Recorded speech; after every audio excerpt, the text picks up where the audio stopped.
இறைவன் நம் அனைவரையும் இந்த உலகத்தில் படைத்து, படைப்பு பொருட்களையும் படைத்து, அவை அனைத்தையும் நல்லதென கண்டார் என்று திருவிவிலியம் கூறுகிறது. இறைவன் நாம் நல்ல முறையில் இந்த உலகத்தில் வாழ வேண்டும் என்றும், நாம் செய்கின்ற செயல்களில் அவருடைய உடனிருப்பை உணர வேண்டும் என்றும், தான் எப்போதும் நம்மோடு இருக்கின்றார் என்பதை பலவிதத்திலே அவர் விளக்கி கூறியிருக்கிறார்.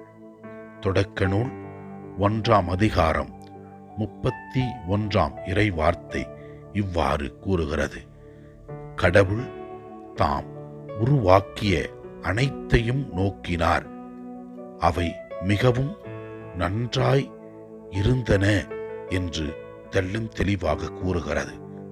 எனவே இறைவனின் படைப்பு பொருளாகிய நாம், இறைவனின் உயிர் மூச்சாகிய நாம், இறைவனின் சாயலாக உருவாக்கப்பட்டிருக்கிற நாம் வாழ்க்கையை நேசிப்போம், இறைவனை நேசிப்போம், இறைவனிடத்திலே நம்மை கொடுப்போம்.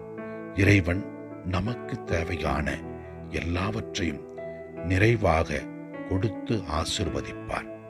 ஆண்டவரே, உம்முடைய சாயலாக எங்களை படைத்ததற்காகவும் நன்றாக எங்களை உருவாக்கியதற்காகவும் நாங்கள் உமக்கு நன்றி கூறுகிறோம். நாங்கள் நல்முறையில் வாழ எங்களுக்கு ஆசீர்வாதத்தை கொடுத்தருளும்.